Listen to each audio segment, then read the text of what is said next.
तो ये इनको मैं नाजायज औलाद कहूंगा, क्योंकि ये अपने बाप को बाप नहीं कहते, मुगलों को अपना बाप कह रहे हैं। तो मुगलों से पैदा हुए लोग हैं ये लोग। योगी सरकार में राज्य मंत्री ठाकुर रघुराज सिंह अपने बड़बोले बयानों को लेकर सुर्खियों में बने रहते हैं। फिर वो चाहे होली पर जुम्मे को लेकर बयान हो या फिर अब राणा सांगा को लेकर छिड़ा विवाद। इस मामले में भी योगी के मंत्री ठाकुर रघुराज सिंह की एंट्री हो गई है, लेकिन उन्होंने सपा सांसद रामजी लाल सुमन पर राणा सांगा को लेकर दिए गए बयान पर निशाना साधने के चक्कर में विवादित बयान दे डाला। मंत्री जी कहते हैं कि जो लोग ठाकुर और रणबांकुरों के लिए आपत्तिजनक टिप्पणी करते हैं वो मुगलों की नाजायज औलादे हैं। तो वहीं इस दौरान ठाकुर रघुराज सिंह ने अखिलेश यादव को निशाने पर लेते हुए हमला बोला। देखिए, ये मुगलों की नाजायज औलाद है जो ठाकुरों के और रणबांकुरों के लिए ऐसे शब्दों का उपयोग करते हैं। इसलिए इनका पूरा इतिहास आप पूछ लोगे तो ये इनको मैं नाजायज औलाद कहूंगा, क्योंकि ये अपने बाप को बाप नहीं कहते, मुगलों को अपना बाप कह रहे हैं। तो मुगलों से पैदा हुए लोग हैं ये लोग, ये क्रॉस ब्रीड है। बीपी मौर्य ने सन 77 में एक यहाँ पर सभा की थी, तो उन्होंने कहा क्रॉस ब्रीड रहेगी तो ठीक रहेगा। तो इसलिए मैं आपके माध्यम से ये कहूंगा कि ये लोग, ठाकुरों ने देश को बचाया, ठाकुरों ने देश के साथ साथ अपनी सीमाओं को बचाया। ये देश 25 बार कटा, लुटा, पिटा, ऐसे बेईमानों के कारण, ऐसे नाजायज औलादों के कारण जो अपने देश का खाते और गाते मुगलों का हैं। तो ये मुगलों के यहाँ खाने वाले लोग और मुगलों को अपना पूर्वज बताने वाले लोग, ये देश के हमेशा गद्दार रहेंगे। ये देश के भारी गद्दार हैं। तब भी मुगलों के टाइम में भी ऐसे गद्दार थे, अंग्रेजों के टाइम भी गद्दार थे और आज भी गद्दार हैं।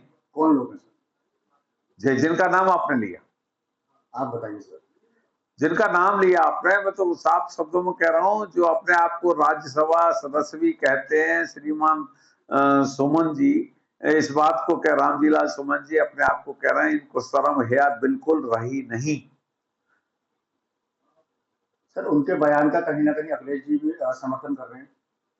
अखिलेश जी के पिताजी वास्तविक नेता थे। अखिलेश जो है सोने की चम्मच लेके पैदा हुए हैं, उनको भौगोलिक कोई ज्ञान नहीं, वो विदेश में पढ़े हैं, इसलिए उन्हें हिंदुस्तान की धरती का कोई ज्ञान नहीं। राजा महाराजाओं ने लड़ाई लड़के, राजपूतों ने लड़ाई लड़के ये देश बचाया। आज हमारी जो संस्कृति बची हुई है केवल उनके कारण, हमारे रणबांकुरों के कारण। राणा सांगा के 80 घाव लगे थे, अखिलेश के एक घाव लग जाएगा तो सैया पे पड़ जाएंगे। 80 घाव के बाद भी लड़ाई लड़ते रहे देश के और राष्ट्र के हित में।